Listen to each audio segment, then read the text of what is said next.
Assalamualaikum warahmatullahi wabarakatuh. Anak-anakku yang hebat, yang luar biasa. Pada kesempatan kali ini kita akan melanjutkan kekongruenan bangun datar. Pada bagian yang kedua ini kita akan belajar menemukan syarat dua bangun segi banyak atau poligon yang kongruen. Pada pertemuan yang lalu kita sudah belajar secara umum bahwa dua bangun dikatakan kongruen itu hanya dilihat dari bentuk dan ukurannya. Kongruen jika bentuknya sama dan sekaligus ukurannya sama. Pada kesempatan kali ini kita belajar menemukan atau menentukan sisi-sisi yang bersesuaian dari dua bangun datar. Perhatikan pada persegi panjang ABCD dan persegi panjang EFGH. Berarti persegi panjang yang ini yang berwarna biru dan berwarna hijau. Pada kedua persegi panjang itu mempunyai sisi-sisi yang bersesuaian. Bersesuaian artinya sisi yang terpanjang itu bersesuaian dengan sisi yang terpanjang dan sisi pendek bersesuaian dengan pendek. Artinya begini, panjang AB di sini adalah 4 satuan. Kemudian panjangnya AD adalah 2 satuan.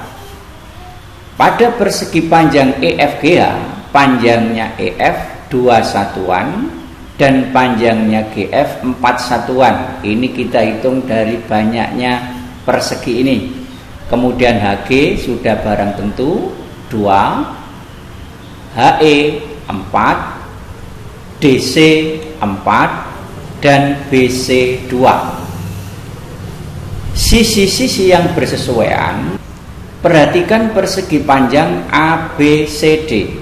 Pada persegi panjang ABCD ini punya dua ukuran. Yang pertama yang terpanjang adalah 4 dan yang kedua yang pendek adalah 2. Pada persegi panjang EFGH yang panjang adalah 4, yang pendek adalah 2. Sisi yang bersesuaian berarti yang panjang kita pasangkan dengan panjang. Berarti AB ini bersesuaian dengan GF, sama-sama panjang yaitu 4, dan GF atau FG. Kemudian yang kedua DC ini juga panjang dengan HE yang juga sama-sama panjang. Berarti DC dan HE ini adalah dua sisi yang bersesuaian. Kemudian yang sisi pendek BC ini 2. Cari sisi yang pendek di sini yaitu EF. Berarti BC bersesuaian dengan EF. Selanjutnya AD yang pendek di sini juga punya pendek yaitu HG. Berarti AD bersesuaian dengan HG. Selanjutnya adalah sudut yang bersesuaian. Sudut A di sini diapit oleh sisi yang panjangnya 2 dan 4. Cari sudut pada persegi panjang EFGH yang juga diapit oleh sisi 2 dan 4. Ini adalah sudut yang diapit oleh sisi 2 dan sisi yang panjangnya 4. Berarti sudut A ini bersesuaian dengan sudut F. Jadi sudut A bersesuaian dengan sudut F. Selanjutnya ini diapit oleh sisi 4 dan 2. Cari pada EFGH yang diapit oleh 4 dan 2. Ini sisi yang panjangnya 4, ini sisi yang panjangnya 2. Berarti ini adalah sudut yang diapit oleh sisi 4 dan sisi 2, sehingga sudut B bersesuaian dengan sudut G. Jadi sudut B dan sudut G. Selanjutnya ini AC diapit oleh 2 dan 4. Pada EFGH yang diapit oleh 2 dan 4 adalah sudut H. Ini 2, yang ini 4. Berarti sudut C bersesuaian dengan sudut H. Dan yang terakhir ini yaitu sudut D jelas bersesuaian dengan sudut E. Jadi sudut D bersesuaian dengan sudut E. Selanjutnya, pada persegi panjang ABCD dan jajar genjang PQRS. Terlebih dulu kita tentukan panjangnya PQ di sini 4 satuan, QR di sini sekitar 2 satuan, berarti yang ini juga 4, SR, PS juga 2. Selanjutnya sama, kita cari sisi yang bersesuaian. Ingat, yang terpanjang di sini adalah 4, yang pendek adalah 2. Berarti kalau kita cari sisi yang bersesuaian dari ABCD ini dengan PQRS, yang panjang pada ABCD adalah sisi AB. Ini jelas bersesuaian dengan sisi PQ, sama-sama panjang. Kemudian selanjutnya SR yang terpanjang berarti dengan CD juga terpanjang. Jadi SR dan CD. Kemudian yang sisi pendek PS dan AD. Jadi di sini PS dan AD. Yang terakhir QR dengan BC. Berarti di sini QR dan BC. Selanjutnya sudut yang bersesuaian. Di sini sudut A diapit oleh sisi yang panjangnya 4 dan 2. Di sini sisi yang diapit oleh panjangnya 4 dan 2 adalah sudut P. Jadi di sini berarti sudut A dan sudut P. Ini 2 sudut yang seletak atau bersesuaian. Selanjutnya sudut Q diapit oleh sisi 4 dan 2. Cari di sini 4, 2. Berarti sudut Q bersesuaian dengan sudut B. Jadi sudut Q dan sudut B.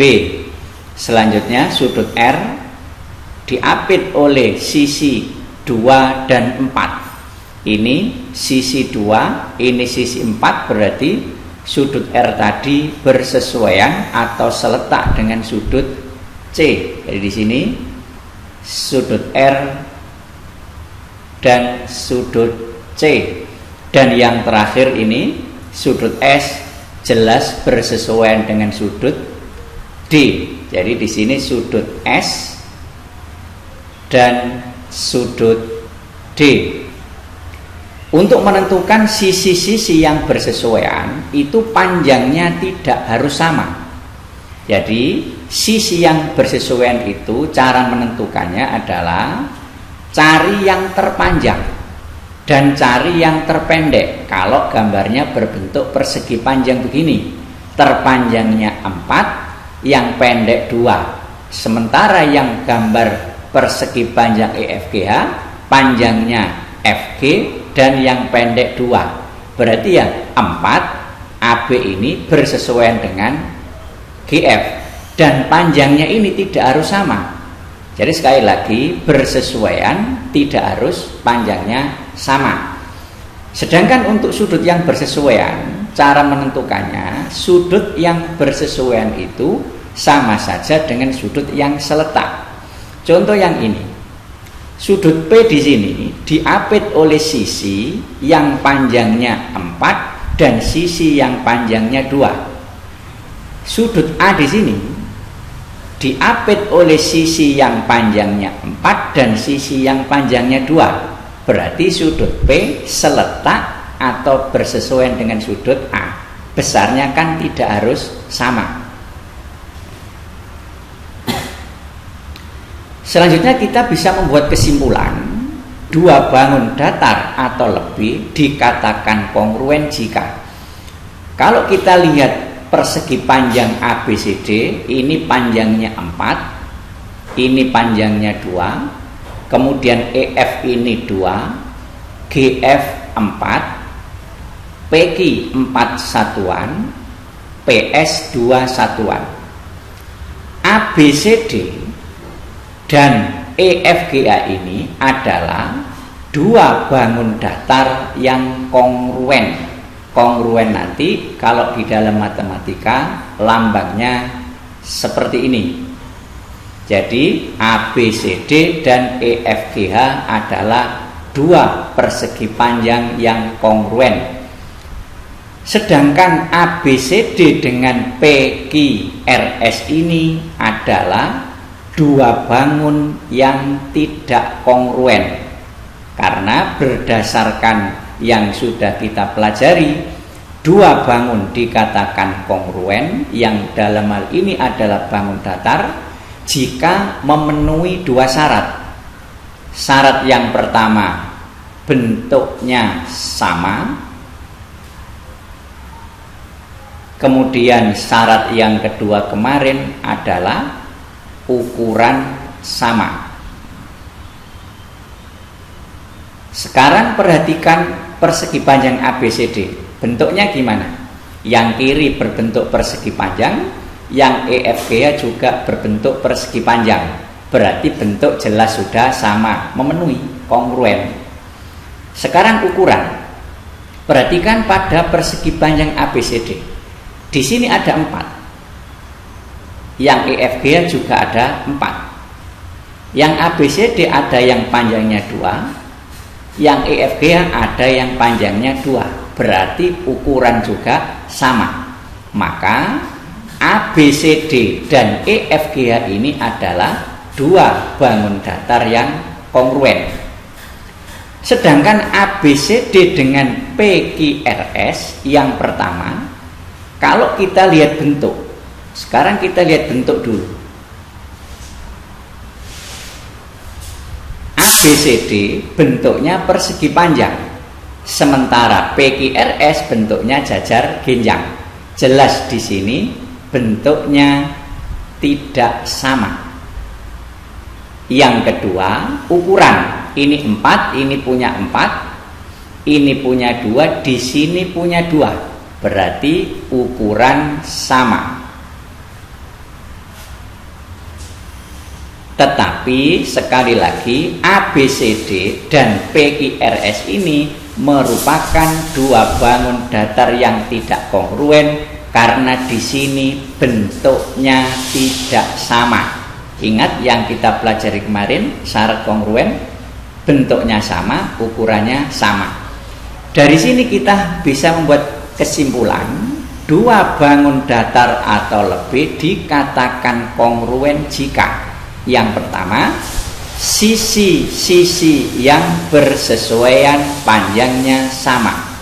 Ingat, AB bersesuaian dengan EF, panjangnya sama. Kemudian AD bersesuaian dengan EF, panjangnya sama. Kemudian BC nanti bersesuaian dengan HG, panjangnya juga sama. Dan CD bersesuaian dengan EH, panjangnya juga sama. Jadi syarat pertama, sisi-sisi yang bersesuaian panjangnya sama. Kalau kita tulis berarti kan AB sama dengan FG, kemudian BC sama dengan EF, kemudian CD sama dengan EH, dan yang terakhir AD sama dengan HG.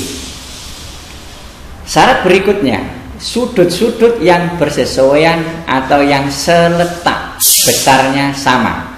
Ingat, ini gambar persegi panjang, jelas sudutnya di sini adalah sudut siku-siku. Ini juga siku-siku, siku-siku, ini juga siku-siku. Ini juga persegi panjang, siku-siku, ini siku-siku, siku-siku, dan ini juga siku-siku. Berarti sudut A seletak dengan sudut F. Besarnya sama kan, siku-siku, berarti 90 derajat. Yang kedua, sudut B bersesuaian dengan sudut. Ini diapit oleh 4 dan 2, berarti di sini 4 dan 2, berarti sudut G sama dengan 90 derajat. Kemudian sudut C diapit apa tadi? 4 dengan 2, berarti ini ya, 4 dengan 2, berarti sama dengan sudut H sama dengan 90 derajat. Dan yang terakhir, sudut D bersesuaian dengan sudut yang terakhir, yaitu E, besarnya 90 derajat. Jadi kesimpulan kita, dua bangun datar atau lebih dikatakan kongruen jika yang pertama, sisi-sisi yang bersesuaian panjangnya sama. Kalau ini punya 2, kanan juga harus punya 2. Yang kiri punya 4, yang ini juga harus punya 4. Kalau tidak seperti itu, jelas tidak kongruen. Itu syarat yang pertama. Syarat yang kedua, sudut-sudut yang seletak atau bersesuaian besarnya sama. Berarti kalau yang gambar pertama ada besarnya 90, gambar yang kedua juga harus 90. Seluruh sudutnya harus sama besar. Dan dua syarat ini harus terpenuhi kedua-duanya. Jika salah satu syarat saja tidak terpenuhi, maka dua bangun datar itu tidak kongruen. Nah, sekarang pertanyaannya, kita refleksi dari hasil pembelajaran kita, apakah dua bangun datar yang panjang sisinya bersesuaian itu sama? Sekali lagi, apakah dua bangun datar yang panjang sisi-sisi bersesuaiannya sama pasti kongruen? Jawabannya apa?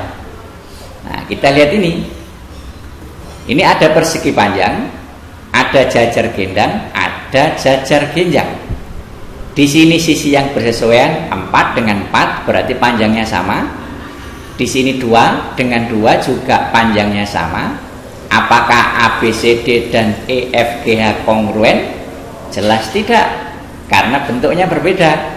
Yang ini berbentuk persegi panjang, yang ini berbentuk jajar genjang.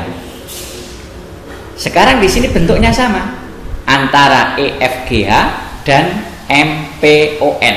Jadi EFGH ini dengan MPON bentuknya sama-sama jajar genjang. Lihat ukurannya, 4. Di sini juga punya 4, di sini punya 2, di sini juga punya 2. Ternyata bentuknya sama, juga belum tentu kongruen, karena EFGH dan MNOP adalah dua bangun datar yang kongruen. Kenapa? Karena syaratnya kan ada 2 tadi. Di samping bentuknya sama, ukurannya juga harus sama. Kemudian sudut-sudut yang bersesuaian besarnya sama. Jelas ini sudutnya berbeda, dengan ini juga sudutnya berbeda. Kemudian dua bangun datar yang panjang sisi-sisi bersesuaiannya sama, apakah ada yang kongruen? Ada. Nah, sekarang saya buat persegi panjang. Nah, misalnya di sini, ini persegi panjang P, Q, R, S. Ini persegi panjang misalnya ya. Ini panjangnya 4, ini panjangnya 2. Jelas ABCD kongruen dengan PQRS. Di sini punya 2, di sini juga punya 2, ini punya 4, di sini juga punya 4. Kemudian bentuknya juga sama. Ini sudutnya semuanya 90, yang ini juga 90. Jadi ada dua bangun datar yang panjang sisi-sisi bersesuaiannya itu sama, ada yang kongruen, ada yang tidak. Jadi kata pasti ini tidak berlaku. Selanjutnya, apakah dua bangun datar yang sudut-sudut seletak besarnya sama sudah pasti kongruen? Sekarang perhatikan bangun ini. Ini ada bangun berbentuk persegi panjang, panjangnya 4 satuan. Ini panjangnya 2 satuan. Ini ada persegi panjang juga, PQRS, panjangnya ini 3 satuan, panjangnya ini 2 satuan. Sudutnya jelas di sini 90 derajat, 90 derajat. Ini juga siku-siku, ini juga siku-siku. Ini siku-siku, siku-siku, siku-siku, ini juga siku-siku. Ingat, sudut yang seletak besarnya sama. Ini kan besarnya 90 derajat. Ini juga besarnya 90 derajat. D juga 90 derajat, S juga 90 derajat. Begitu juga dengan C, B, R, I. Semua sudut yang seletak besarnya sama. Tetapi dua bangun datar ini tidak kongruen. Kenapa? Karena di sini ukurannya berbeda. Ini 4, ini 3. Jadi dua bangun datar yang sudut seletaknya besarnya itu sama belum tentu kongruen. Contohnya ini tidak kongruen. Nah sekarang ini jajar genjang. Ini jelas panjangnya berapa? 4, ini panjangnya 3. Berarti kan 4 dengan 3 kan berbeda. Kalau sudah berbeda seperti ini berarti tidak kongruen. Padahal sudut ini besarnya sama. Jadi kesimpulannya, dua bangun datar yang sudut-sudut seletak besarnya sama itu belum tentu kongruen, tapi ada juga yang kongruen. Sekarang kita lanjutkan contoh pada buku siswa. Perhatikan trapesium ABCD dan trapesium PQRS. Jika panjang sisi AB 40 ini, BC 21 ini, RS 16 dan PS 15, tentukan panjang sisi AD. AD. Ingat caranya, cari sisi-sisi yang bersesuaian. AD. AD ini diapit oleh sudut A dan pentol seperti ini.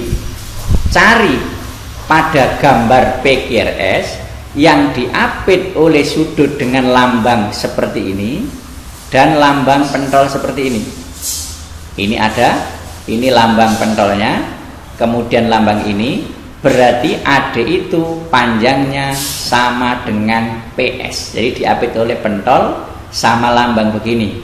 Ini juga begitu, diapit oleh pentol sama lambang seperti ini. Diapit maksudnya gimana?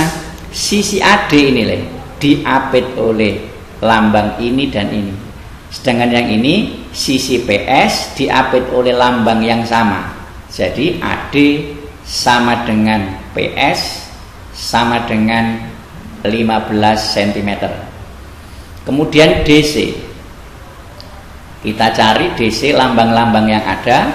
DC itu ini. Nah, ini DC. Diapit oleh lambang pentol ini sama X. Berarti ini cari sisi yang pada PQRS ini yang diapit oleh pentol sama X. Ini ada pentol, ini ada X. Sisi yang diapit adalah sisi RS. Berarti RS ini panjangnya sama dengan DC. Lambangnya kan sama, ini dan ini. Terus ini X dan pentol. Berarti sama dengan RS. Sama dengan 16 cm. Berikutnya PQ. PQ itu ini. Nah ini PQ. Diapit oleh lambang ini sebanyak 2 dan diapit oleh lambang ini sebanyak 1. Jadi sisi PQ diapit oleh lambang ini sebanyak 1 dan lambang seperti ini sebanyak 2. Cari gambar yang sebelah kiri. Ini ada lambang sebanyak 1, ini ada lambang sebanyak 2, mengapit sisi AB. Berarti sisi PQ ini panjangnya sama dengan AB. Maka di sini PQ sama dengan AB sama dengan 40 cm. Kemudian yang QR itu ini diapit oleh lambang ini sebanyak 2, ini sama X. Cari di sini yang diapit oleh lambang ini sebanyak 2 sama X. Ini ada lambang sebanyak 2 sama X. Sisi yang diapit adalah sisi BC. Berarti QR panjangnya sama dengan BC, sama dengan 21 cm. Itu pertanyaan yang A. Sekarang pertanyaan yang B. Besar sudut A 60. Sudut A berarti ini 60, kita tulis. Kemudian sudut B 40, ini kita tulis besarnya 40. Berapakah besar sudut R dan S? R itu ini, yang X ini, S itu yang ini. Untuk memudahkan, masukkan hasil dari jawaban A. QR tadi diperoleh 21. Kemudian PQ tadi diperoleh 40. Tadi DC diperoleh ini 16. Kita masukkan agar lebih mudah.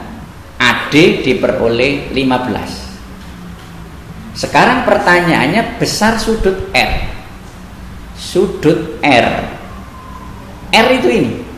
Sudut R ini diapit oleh sisi 21 dan 16. Cari di sini sisi yang diapit oleh 21 dan 16. Ini 21, yang ini 16. Berarti besarnya adalah ini. Sehingga sudut R itu sama dengan sudut C, sama dengan berapa sudut C-nya ini? Nah, caranya mencari, kita ingat materi kelas 7.